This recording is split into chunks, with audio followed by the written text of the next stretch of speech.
ओम नमो भगवते वासुदेवाय नमः। जय माता दी दोस्तों, आपके अपने चैनल धर्म साधना में आपका बहुत बहुत स्वागत है। माँ भगवती दुर्गा की कृपा आप और आपके पूरे परिवार पर सदा सर्वदा बनी रहे।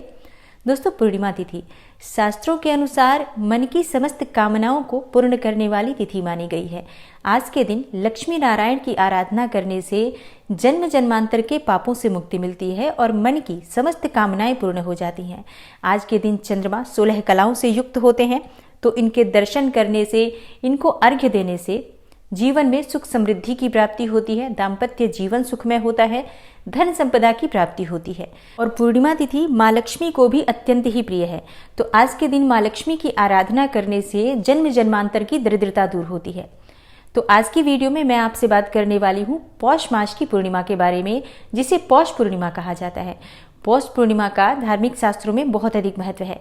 आज के दिन अगर हम गंगा नदी में स्नान करते हैं, किसी भी पवित्र नदी में स्नान करते हैं, किसी पवित्र सरोवर या जलाशय में स्नान करते हैं, तो इससे जन्म जन्मांतर के पापों से मुक्ति मिलती है, मन की समस्त इच्छाएं पूर्ण होती हैं। धार्मिक शास्त्रों के अनुसार जो भी मनुष्य आज के दिन किसी पवित्र नदी में स्नान करते हैं, दान करते हैं, उन्हें हजारों अश्वमेघ यज्ञ के समान पुण्य फल की प्राप्ति होती है। दोस्तों, पौष का महीना भगवान सूर्य देव को समर्पित होता है।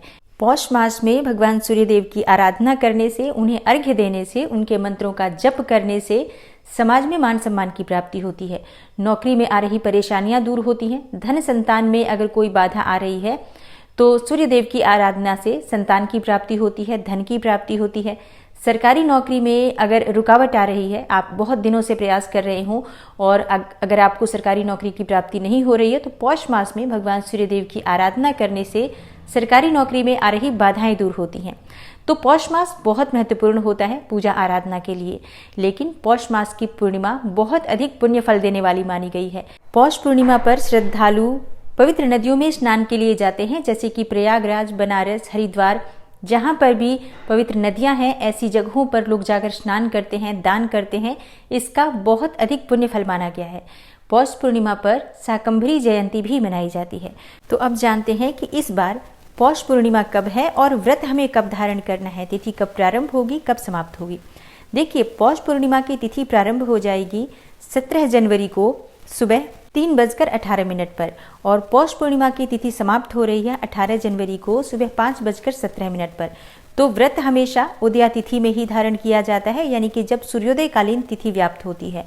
तो पूर्णिमा का व्रत यानी पौष पूर्णिमा का व्रत 17 जनवरी को रखा जाएगा। और पूर्णिमा के व्रत में चंद्र दर्शन का, चंद्रमा को अर्घ्य देने का विशेष महत्व होता है। चंद्रमा को देखकर यानी चंद्रमा के दर्शन करके उनको अर्घ्य दिया जाता है और उसके बाद ही ये व्रत पूर्ण माना जाता है। तो 17 जनवरी को चंद्रमा के उदय होने का समय है शाम 5:10 पर।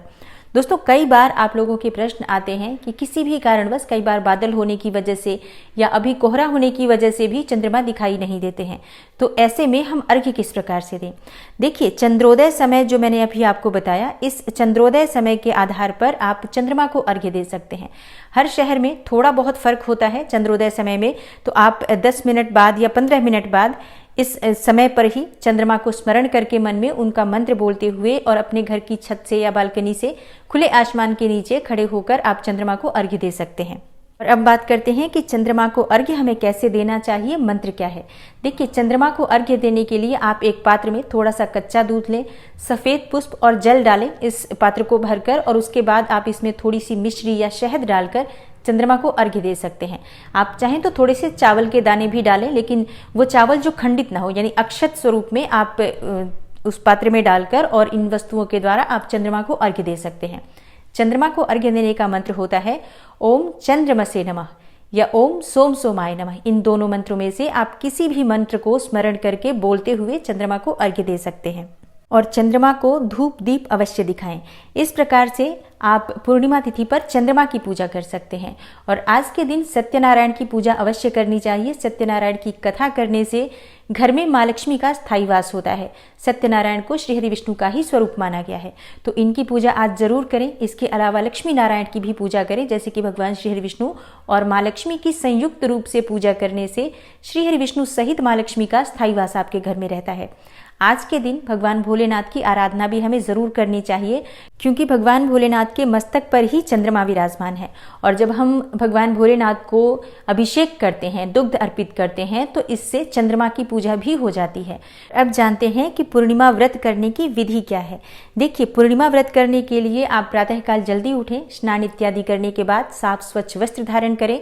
उसके बाद भगवान सूर्य देव को जल अर्पित करें और इसके बाद आपको अपने घर के मंदिर में भगवान श्री हरि विष्णु माँ लक्ष्मी की जो तस्वीर या मूर्ति विराजित है वहां पर शुद्ध घी का दीपक प्रज्वलित करना है और व्रत का संकल्प ले लेना है।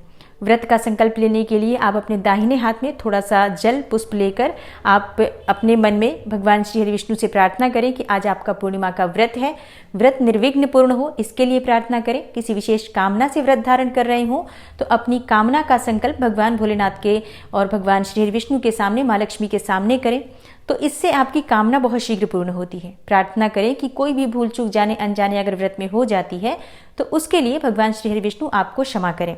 और इसके बाद विधिवत आप श्री हरि विष्णु और माँ लक्ष्मी की आराधना करें, मंत्रों का जप करें। आप आज के दिन सत्यनारायण व्रत की कथा पढ़ सकते हैं, विष्णु सहस्त्र नाम का पाठ भी कर सकते हैं, माँ लक्ष्मी के मंत्र का जप कर सकते हैं या फिर कनक धारा श्री सूक्त का पाठ कर सकते हैं।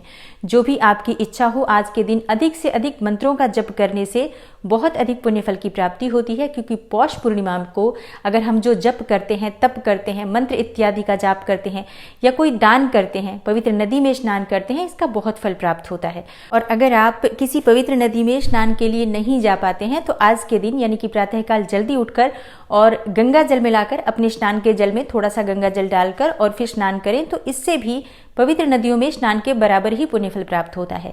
लेकिन गंगा जल जब आप किसी पात्र में मिलाते हैं तो सर्वप्रथम गंगा जल डालना चाहिए, उसके बाद आपको जल भरना चाहिए।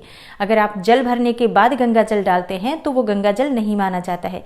इसलिए इस बात का ध्यान रखें कि स्नान के पात्र में सर्वप्रथम गंगा जल डालें, उसके बाद स्नान के लिए पर्याप्त जल भरकर आप थोड़े से काले तिल डालकर इससे आप स्नान कर सकते हैं।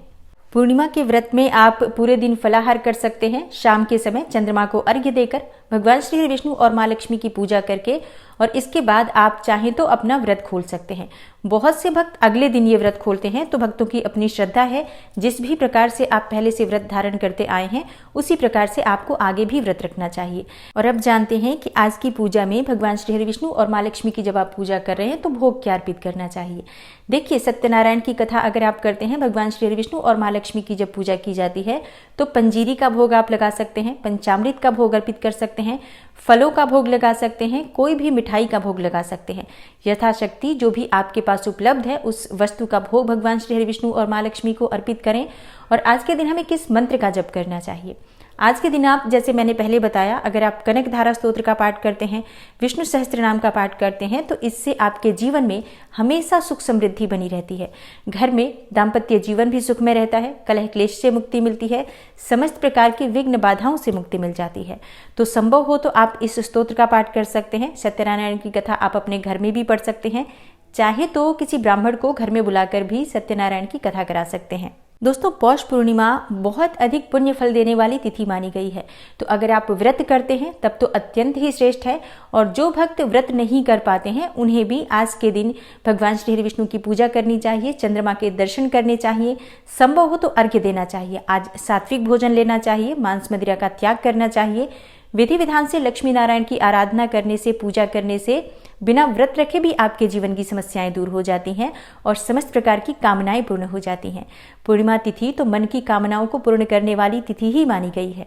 तो आशा करती हूँ पौष पूर्णिमा से संबंधित ये जानकारी आपके लिए अवश्य उपयोगी सिद्ध होगी। अगर आपको आज की वीडियो अच्छी लगी हो तो लाइक ज़रूर कीजिए, शेयर भी ज़रूर कीजिए फैमिली फ्रेंड्स के साथ। और चैनल पर पहली बार आए हैं, अगर अभी तक आपने चैनल को सब्सक्राइब नहीं किया है तो आज की वीडियो अगर आपको अच्छी लगे तो चैनल को सब्सक्राइब ज़रूर कर लीजिए और बेल बटन को भी प्रेस कर लीजिए। इससे ये होगा कि इस चैनल पर जो नई वीडियो अपलोड होंगी उनकी नोटिफिकेशन आपको सही समय पर प्राप्त हो जाएगी। मैं मिलती हूँ आपसे अगली वीडियो में, तब तक के लिए नमस्कार।